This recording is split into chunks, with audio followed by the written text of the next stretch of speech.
el último de todos tus amores. Me han ofrecido traérmelo maniado, me han ofrecido matarlo, me han ofrecido 1000 cosas. Antes de morir, Joan Sebastián rompió el silencio con la elegancia de un poeta y la dureza de un hombre de rancho, ese hombre que el público conocía como el poeta del pueblo. Dueño de una voz capaz de acariciar y desgarrar al mismo tiempo, el que durante décadas compuso himnos que hicieron cantar a millones, ganó Grammys, vendió miles de discos y llenó plazas desde Ciudad de México hasta Los Ángeles, pero que en la intimidad guardaba nombres que pesaban más que cualquier trofeo, nombres que dejaban un sabor amargo cada vez que aparecían en una conversación. Detrás del brillo y las colaboraciones legendarias se escondían choques silenciosos, miradas frías en camerinos y acuerdos rotos en oficinas donde el éxito se vendía como si fuera mercancía. A uno lo escuchó llamarlo campesino con suerte, otro lo acusó de robar melodías disfrazadas de poesía, y Joan, sin rebajarse, guardó cada palabra como una cicatriz más en el alma, sin escándalos, pero con memoria. Esa noche más pudo compartir algo más que el aire de un mismo escenario, no por diferencias musicales, sino por códigos rotos, por traiciones que el tiempo no borró. Después de toda una vida sobre los escenarios, Joan Sebastián estaba listo para dejar salir una verdad más fiel. Maribel Guardia, para millones, fue la protagonista de una historia que parecía escrita por el destino, la actriz y cantante costarricense de belleza inalterable unida al compositor más querido de México. Un amor que frente a las cámaras parecía perfecto, pero que en la intimidad estaba lleno de grietas que con el tiempo se convirtieron en abismos imposibles de cruzar. Se conocieron a finales de los años 80, cuando Joan ya era una leyenda y Maribel comenzaba a conquistar al público mexicano con su carisma y talento, la atracción fue inmediata y el romance vertiginoso. Se casaron en 1992 y durante un tiempo fueron la pareja ideal, compartiendo escenarios, programas de televisión y entrevistas donde se juraban amor eterno llamándose alma gemela. Joan le componía canciones como declaraciones de fe y Maribel respondía con palabras que derretían a sus seguidores, pero tras las luces y los aplausos, la realidad era otra.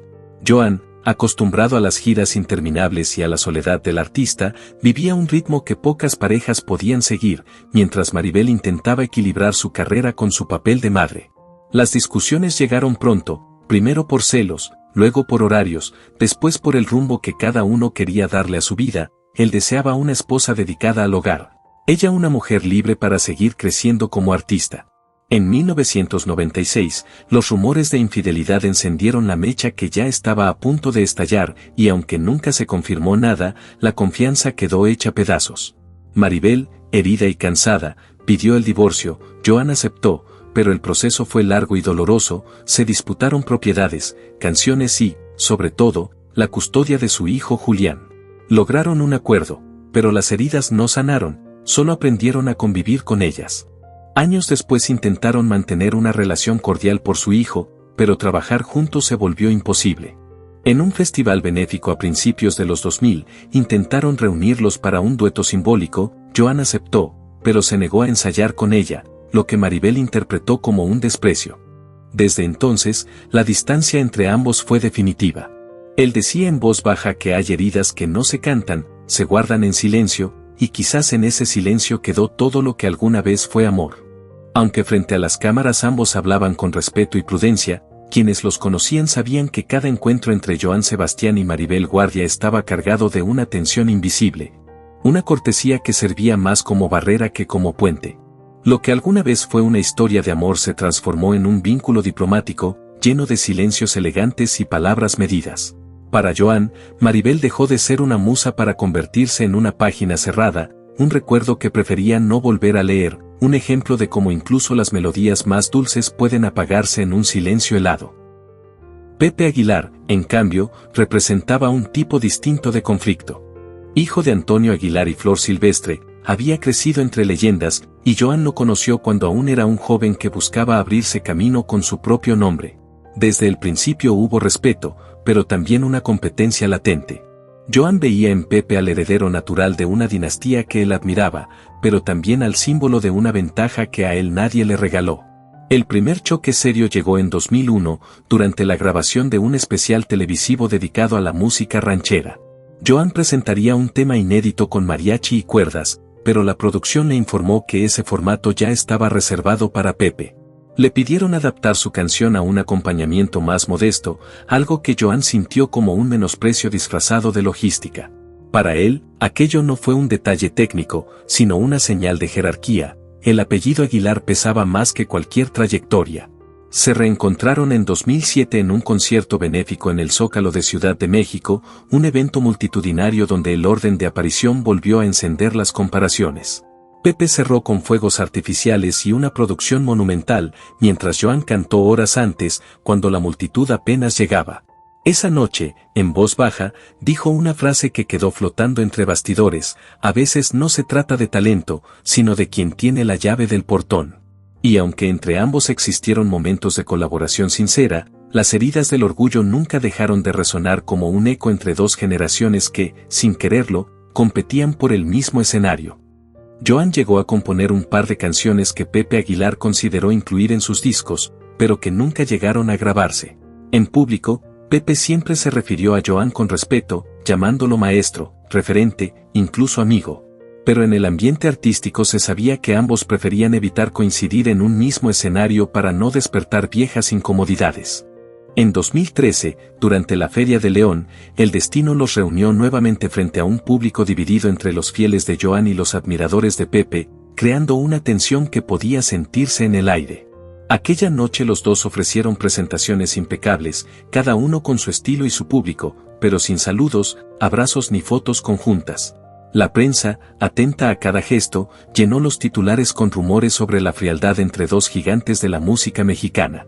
Para Joan, Pepe Aguilar representaba una paradoja, un artista talentoso, digno heredero de la tradición ranchera, pero también un hombre al que la vida le había puesto escaleras donde él tuvo que levantar muros.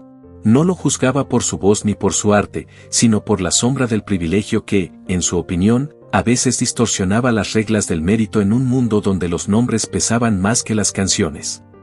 Con Marco Antonio Solís, la historia fue distinta, pero no menos intensa.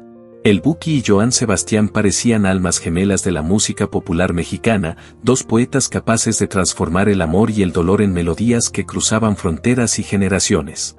Ambos componían, escribían y cantaban con el corazón desnudo, y esa autenticidad los unía tanto como los enfrentaba. Su conexión comenzó a mediados de los 90, cuando coincidieron en un festival en Los Ángeles organizado para la comunidad mexicana en Estados Unidos. Joan interpretó Tatuajes y Marco respondió con Si no te hubieras ido. El público, enardecido, cantaba cada verso como si se tratara de un duelo entre dos leyendas, y los organizadores notaron que los aplausos eran igual de intensos para ambos. Desde entonces, los medios comenzaron a compararlos, alimentando una rivalidad silenciosa que ninguno reconocía abiertamente, pero que todos sabían que existía. La lucha invisible por ser el trovador más querido del pueblo. En 2004 se gestó lo que prometía ser una colaboración histórica, un dueto entre Joan Sebastián y Marco Antonio Solís para un álbum de música romántica que reuniría a los más grandes compositores de México. Joan escribió una pieza titulada Dos Caminos, pensada especialmente para cantar junto a Marco, una canción que mezclaba nostalgia, destino y amor roto. Las primeras sesiones fueron armoniosas, llenas de admiración mutua y entusiasmo, pero pronto afloraron las diferencias. Marco quería pulir la letra, hacerla más universal y menos regional, mientras Joan defendía con firmeza su estilo ranchero, sus metáforas rurales y ese lenguaje directo que lo hacía inconfundible. La discusión no fue violenta, pero sí definitiva. Ninguno cedió, y el proyecto terminó en pausa eterna, convirtiéndose en una canción fantasma que los fanáticos aún buscan en grabaciones perdidas. La tensión se volvió evidente en 2009, cuando coincidieron en un evento benéfico en Guadalajara. Joan debía cerrar el espectáculo, pero un cambio de último momento puso a Marco en el cierre estelar. Oficialmente se dijo que fue por cuestiones logísticas, aunque quienes conocían a Joan aseguran que lo sintió como una jugada calculada.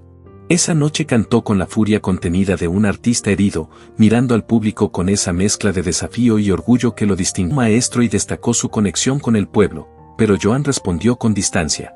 En una charla privada, según amigos cercanos, dijo, su poesía es bella, pero no siempre canta para la gente, a veces canta para el espejo.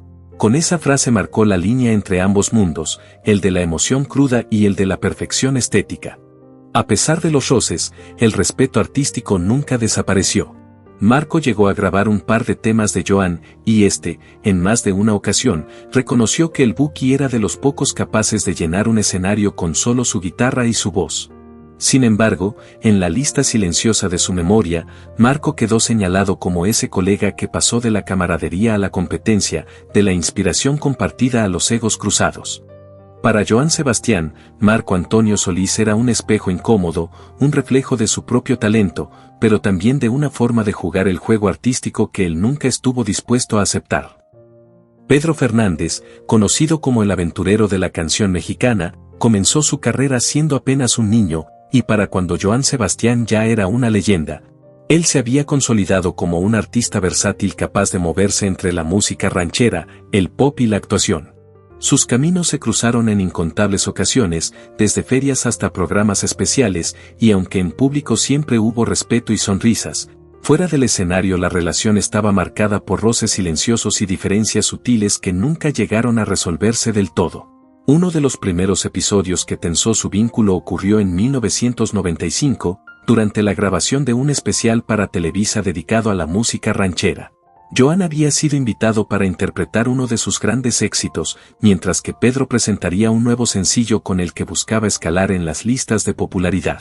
Según miembros de la producción, Pedro insistió en que su actuación se programara justo después de la de Joan para aprovechar el arrastre del público, pero Joan, que valoraba el orden del programa como una muestra de jerarquía artística, interpretó aquello como una maniobra estratégica más que una simple preferencia. La competencia se intensificó en 2003 durante la Feria de San Marcos, donde ambos encabezaron noches consecutivas. Los organizadores, buscando crear expectativa, lanzaron campañas comparativas sobre quién había vendido más boletos. Joan llenó el palenque con más de 7,000 personas. Pero Pedro lo superó por poco más de 200 entradas. Para el público fue un dato anecdótico, pero para Joan fue una señal de que la popularidad también era un campo de batalla. En 2009 volvieron a coincidir en un evento benéfico en Guadalajara con la intención de cantar juntos Tatuajes, uno de los himnos de Joan. Durante los ensayos, Pedro propuso cambiar el tempo y añadir un final más grandilocuente con coros y mariachis, mientras Joan defendía la sencillez emocional de su composición. La discusión fue breve, pero suficiente para dejar el ambiente cargado.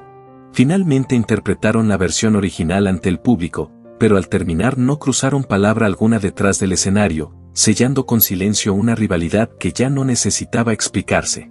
En entrevistas, Pedro siempre habló de Joan con admiración, llamándolo maestro y referente, y ante el público nunca hubo gestos de enemistad ni declaraciones fuera de tono.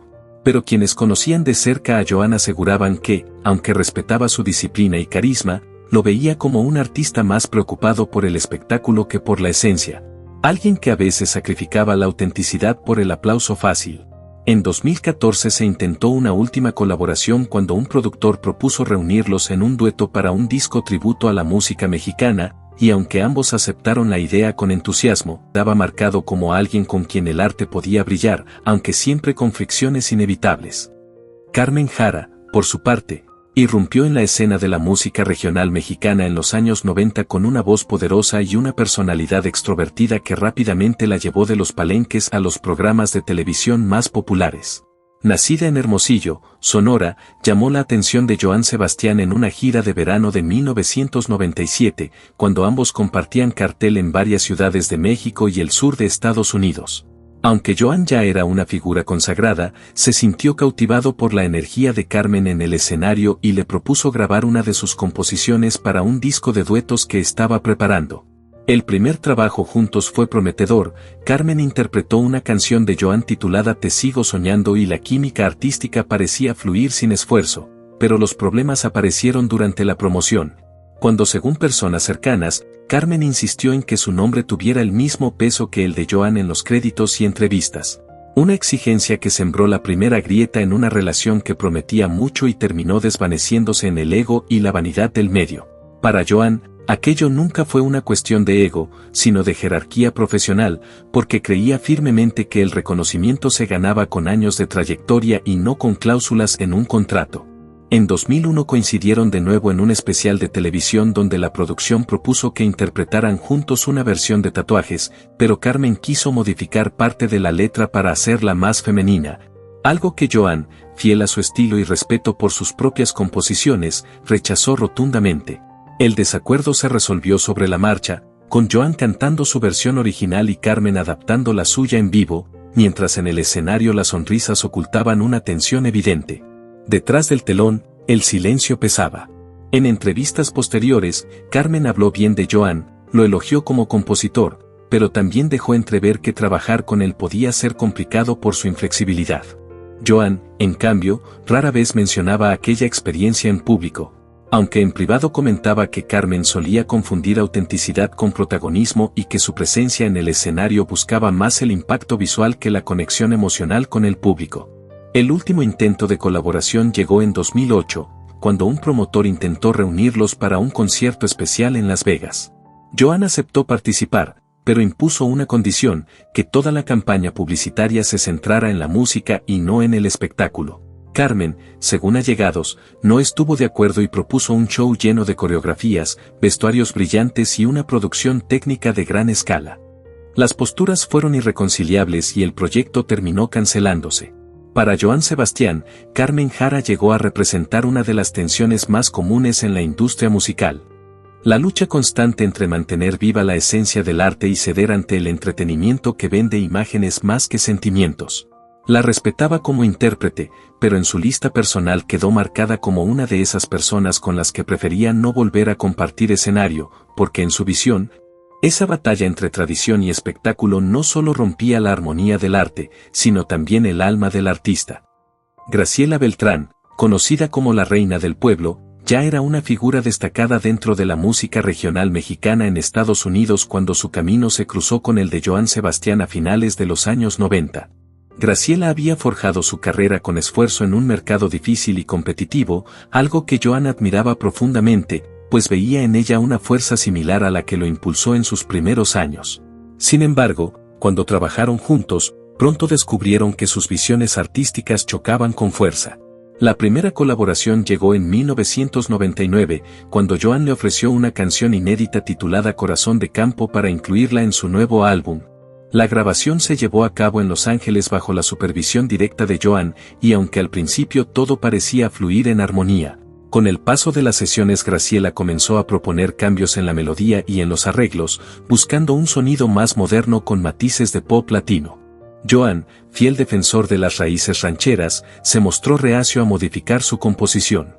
Tras varias discusiones se llegó a un punto medio, mantener el alma del mariachi pero incorporar algunos detalles contemporáneos.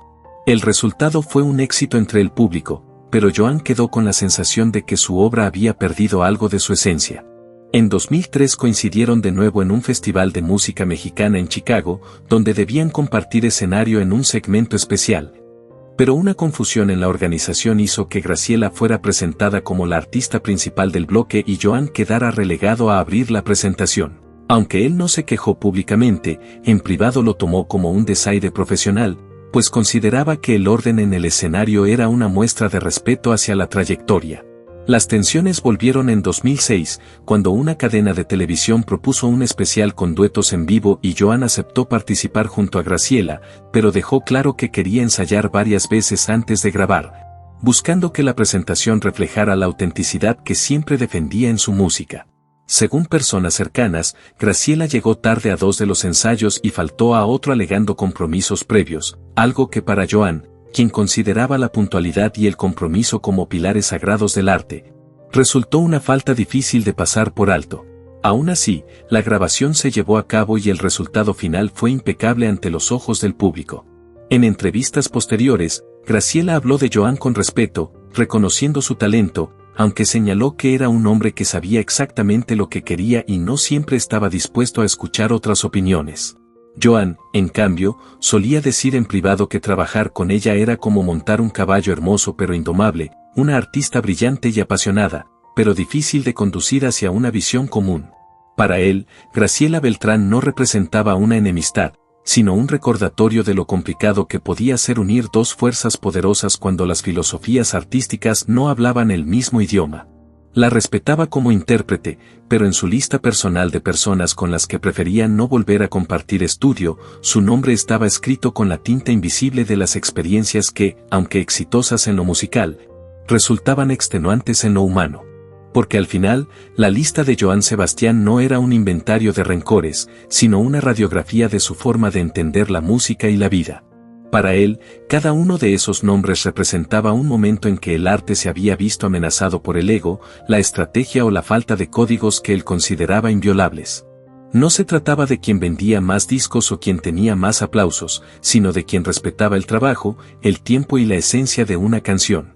Johann había construido su carrera desde la tierra misma, tocando en ferias, cargando su guitarra y componiendo de madrugada, y por eso sabía que el verdadero éxito no se medía en premios ni portadas, sino en la honestidad con la que se subía a un escenario y se entregaba al público sin reservas. El séptimo nombre en la lista sorprendió a todos. No era un enemigo declarado, ni alguien con quien Johann hubiera tenido una confrontación pública, pero sí una figura que lo había marcado profundamente por razones que pocos conocían: Luis Miguel. Detrás del brillo, los trajes impecables y las giras millonarias, Johann veía en él el reflejo más claro de lo que la industria musical podía hacer con un talento cuando se convertía en producto. Según personas cercanas, Johann admiraba su voz desde hacía décadas, pero detestaba el modo en que, a su juicio, el ego, el control absoluto y la falta de conexión con el público real habían terminado por opacar su esencia. Luis Miguel canta perfecto, pero no canta con alma, habría dicho una noche en una conversación privada. El público no necesita un dios, necesita un ser humano. La distancia entre ambos se hizo evidente a mediados de los 2000, cuando una disquera intentó reunirlos para un proyecto conjunto de baladas con toque regional. Johann aceptó la propuesta con la ilusión de fusionar dos mundos, el de la música del pueblo y el de la voz más internacional de México. Sin embargo, las negociaciones fueron imposibles. Luis Miguel exigió control total sobre la producción, los arreglos y hasta la portada del disco. Johann, que defendía la autenticidad por encima de la imagen, se negó a participar bajo esas condiciones. Para él, aquello no fue una diferencia artística, sino una cuestión de principios. A partir de entonces, cada vez que le preguntaban por Luis Miguel en entrevistas, respondía con frases diplomáticas, pero cargadas de ironía. Tiene un talento inmenso, decía, pero el talento sin raíces se seca rápido. Con el paso de los años, esa percepción solo se profundizó. Mientras Luis Miguel seguía rodeado de secretismo y perfeccionismo extremo, Johann continuaba recorriendo pueblos, cantando bajo la lluvia, abrazando a la gente que lo escuchaba desde el alma. Para muchos, esa comparación explicaba por qué el poeta del pueblo nunca quiso formar parte del circuito de glamour y exclusividad que dominaba la música pop.